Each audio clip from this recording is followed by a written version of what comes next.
Hi, this is Alex Young. I'm a heliophysicist at NASA's Goddard Space Flight Center.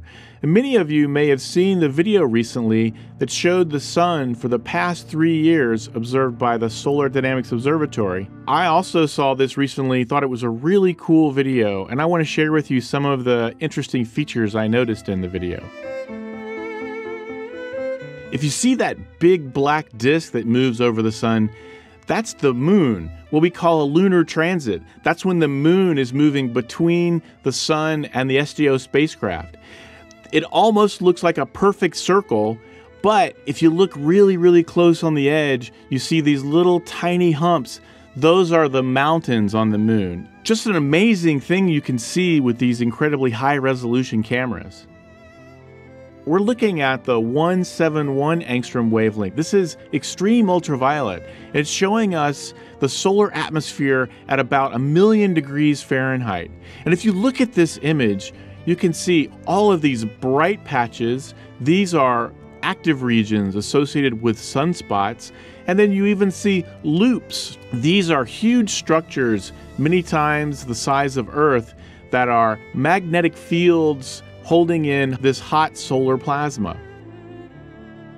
One of the things that's amazing about this is there's so much stuff going on in this image as we're looking over time. There's a really big flash on one side of the sun. That's a solar flare. And in this case, it's the largest solar flare that happened during this particular solar activity cycle. One of the coolest things that we can see from this video is the simple fact that the sun rotates around its axis. The center near the equator takes about 25 days for it to rotate all the way around and come back to the same place. Now, I'm pointing this out because the sun has a special feature, something called differential rotation. A point on the equator actually moves faster than a point closer to the north or south pole. One thing that happens is sometimes the images move, the sun moves around or even rolls, but that's actually the spacecraft moving, not the sun. SDO has to occasionally roll the entire spacecraft in order to calibrate the cameras and instrumentation on board.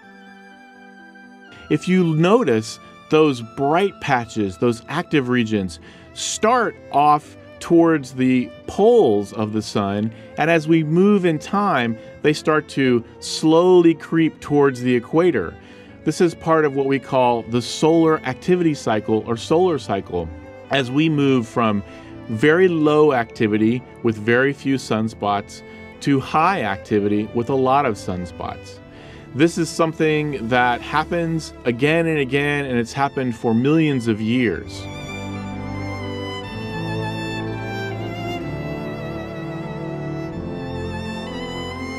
And now we can see the sun in multiple wavelengths of light simultaneously. We see the visible sun, where you can see the dark sunspots. And then if you look at the 171 extreme ultraviolet, you see the corresponding bright areas and the magnetic loops coming from them. If we go to the 193, you see even more structure, and you see these dark patches. And this is where magnetic fields are open out into space, letting out something called the solar wind in these very fast streams of particles. And then the last one, the red one, is a 304 angstrom, and this is showing us what we call the chromosphere. And these red areas are often visible when you see the sun from total solar eclipse.